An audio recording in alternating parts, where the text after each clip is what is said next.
Michael Andrew is one special swimmer, and if there's anything he knows how to do really well, it's swim fast. The 25-year-old American turned pro when he was just 14 years old and has since become an Olympic gold medalist and the American record holder in the sprint breaststroke events. So I want to show you guys how he's swimming so fast, some of the things that he's doing that you can apply to your own swimming. So we've got him swimming from a few different angles right here. Now I want you guys to pay attention to his timing. Timing is important. It's pull, kick, glide. Pull, kick, glide. The breath and the pull happen at the same time. Notice how you finish in streamline. If you don't hit the streamline at the end of every stroke, it's not going to work. So I'm going to go ahead and pause this and play the pull out. He has an amazing pull out. We'll talk about that in just a little bit. Look at that. Start and finish in streamline, streamline, streamline, streamline. And one way to know that your timing is good is how many strokes you take in the pool. So I'm going to go ahead and pause it. This is really important. If you guys take nothing away from this video, it's that if you want to swim breaststroke fast, it's having a good streamline. This is the most important word in swimming. I thought you spell streamline. That's an N. You got this, guys. That's an N. All right, so the most important thing is streamline. Watch how he hits it on every stroke. Boom.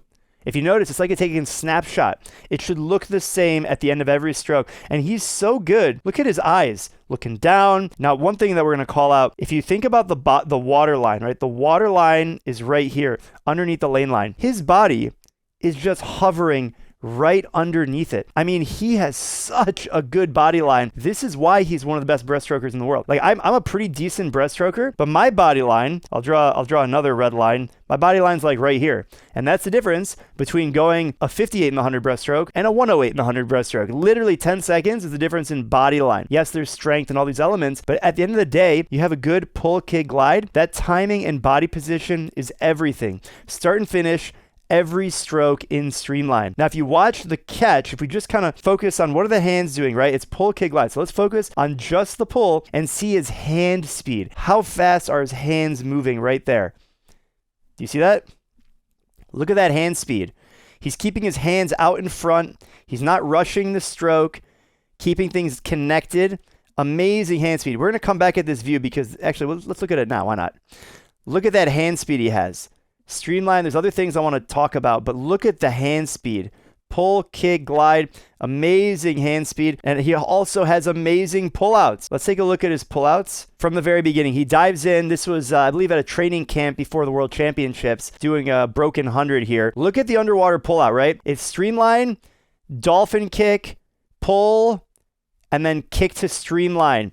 And great pullouts take a lot of breath control. And one way that you can improve your vital lung capacity is by training both in and out of the water. For out of the water, you got to check out AeroFit, the official breathing partner of MySwimPro. The AeroFit program strengthens your diaphragm and muscles between your ribs so you can actually inhale more air on every breath. When your breathing muscles are strong, your breathing rate, heart rate, and blood pressure actually goes down. So with the AeroFit training program, it's only going to take about 5 to 10 minutes per day, and you can use the app to follow it along. Check it out at the link in the description to get a discount off your AeroFit breathing trainer and start mastering your swimming without feeling like you're gasping for air and running out of breath. Now let's talk about the secret that Michael Andrew is able to employ as to how he goes so fast. Now we caught a glimpse of it in this black and white illustration right here. Watch his kick in slow motion. I'm going to pause it at the widest point of his kick right here. Now, if you notice, when you kick breaststroke, you want to make sure your knees stay relatively close together, because if your knees go too wide, you're going to create a lot of resistance, right? Imagine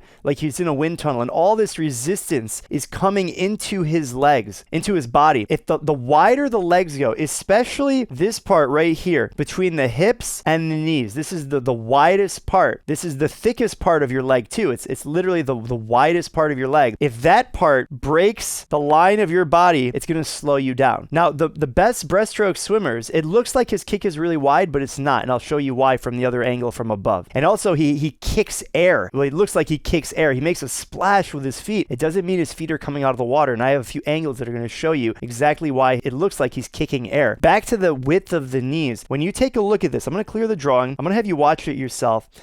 Watch the flexibility. Let me get you on the right frame. Right there. This is the secret to Michael Andrews' fast swimming. It's right here.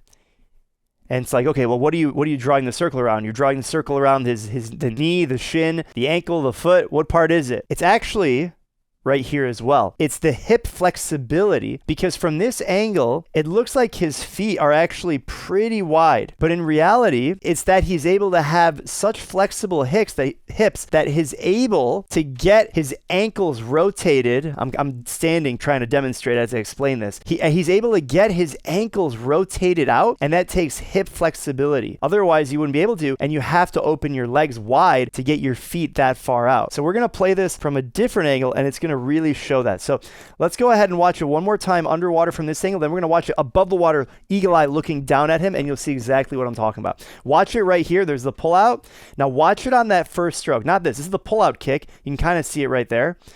But take a look at how it appears on the kick. He's kicking air. It's his ankle. Do you see that? My iPhone storage is full. No, it's not. Don't say that to me. Let's keep this thing going. Do you see that ankle? That's the pull out stroke. Wait for it. Wait for it. Right there. It looks like he's literally kicking air, but he's not. It's because his feet are so close to the surface. Look at that.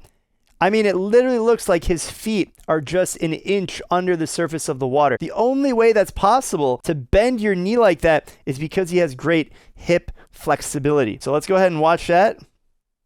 Right there. Wow. And you can actually see it. I want to put the side profile again. Pay attention when we look underwater again, how high his body position. That's why he's swimming so fast, because his body is so high in the water. The amount of flexibility I mean, look at it. It literally looks like his heel is out of the water. And so his whole body is basically hovering, levitating almost over the water. This is a lot different than how most people swim breaststroke at that level. If you were to compare him and Adam Peaty is very high in the water. He's not this high in the water. He doesn't look like he's kicking air with his heels. I mean, look at this. His whole body, I mean, how much of his body is actually underwater, right? All of this is over water, and this is his head right there, and then this is his arms, right? So I'm drawing an illustration here. So he's doing his breaststroke, and then this part right here in yellow is the only thing under the water. However, it's still super high relative to any fast breaststroke swimmer, and this is extremely impressive, and a lot of it comes to that secret weapon, his hip flexibility. Now, I want you guys to see, I'm filming this literally like 2 days before the 100 breaststroke at the US Olympic trials, about to head to Indianapolis. So let me know what you guys think down below. Is he going to smash it? I mean, we'll know after this video comes out. It'll already happen. What's going to happen at the Olympics? Because I have some footage from his warm-up swim at the US Olympic trials. Literally, this is a few days before he goes. He's either going to break the world record or go 57, I think. It's going to be amazing to watch. Let's see him go off the block, see what it looks like. So there's the final scene. Now let's see him get off the blocks at the US Olympic trials. Here we go. He's in the water, streamline pull. Look at that pull out, so much power. It looks like he kicks air. Every stroke looks like he's kicking air, but he looks so smooth, so powerful. And he is always watching his strokes, critiquing. And this is super valuable to see your own self swim. If you haven't seen yourself swim and you want me or other top coaches to analyze you, you got to join our swimming academy. We do this on a weekly basis, and we help swimmers of all levels get to that next level. So if you want to join it, let me know. I'll see you in there, and happy swimming.